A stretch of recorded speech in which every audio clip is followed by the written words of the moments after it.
to get straight down to business because we've got 15 minutes, so I want to get as many questions into the gentleman as possible. The rate of legislative changes has increased 500% in the past decade. New regulatory update is issued every 7 minutes. That's pretty impressive. But, for you, Joseph, what do you see are the global technology trends affecting the future of those laws and regulations? Great question. First, thank you for having me. I really appreciate this. It's such an opportunity because there's so much going on right now. It's absolutely incredible. You all know this. You've seen the videos. You've heard about what was just discussed earlier. And Sean framed it up really, really well. One of the things that I've been focused on around technology, having been in blockchain since 2011, for better or worse, built cryptocurrencies in 2017, worked on NFTs in 2018, is that there are 3 or 4 things among dozens that I think are really important to stay focused in on. So first, it's the large language models, right? So the AI that we hear about, probably too much, but not really, because it really is that important.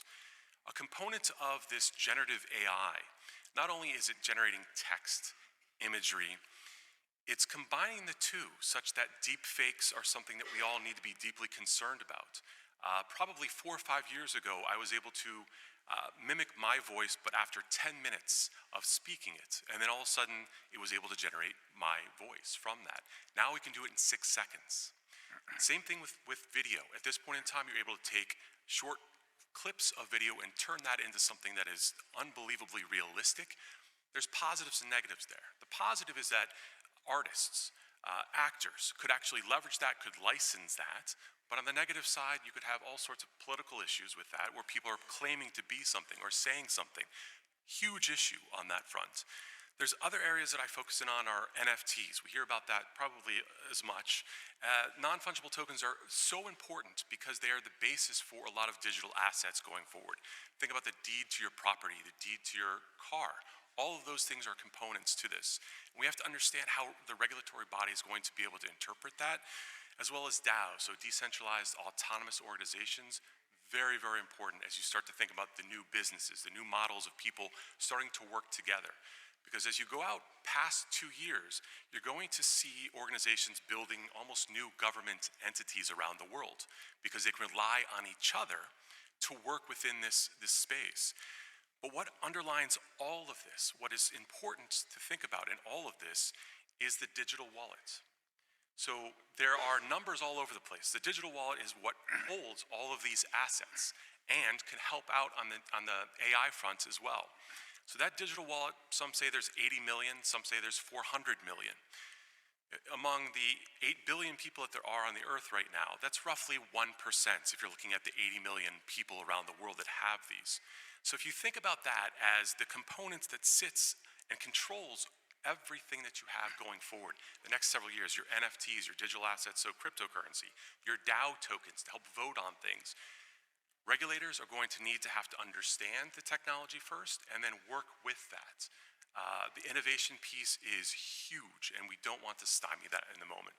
Joe, you mentioned there, some of the focuses that governments are going to have to shed light on and look at a bit more deeply, but where should they really, what's the priority? Where should governments focus to cater for the needs of the regulatory market?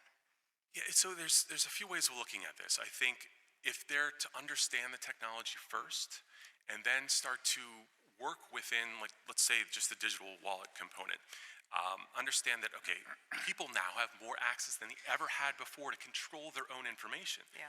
What does that do to governments who typically sort of lead the way, as well as businesses leading the way? That's no longer the case.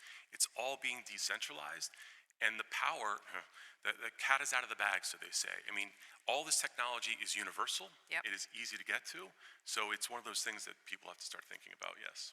Thank you. That brings me on, actually, Joe. I wanted to ask you, how much longer will law firms exist in the industry? Goodness, it's a difficult question because there's so many people invested in this space, but law firms are at risk in many ways. A lot of the stuff that they're doing right now is kind of copy and paste.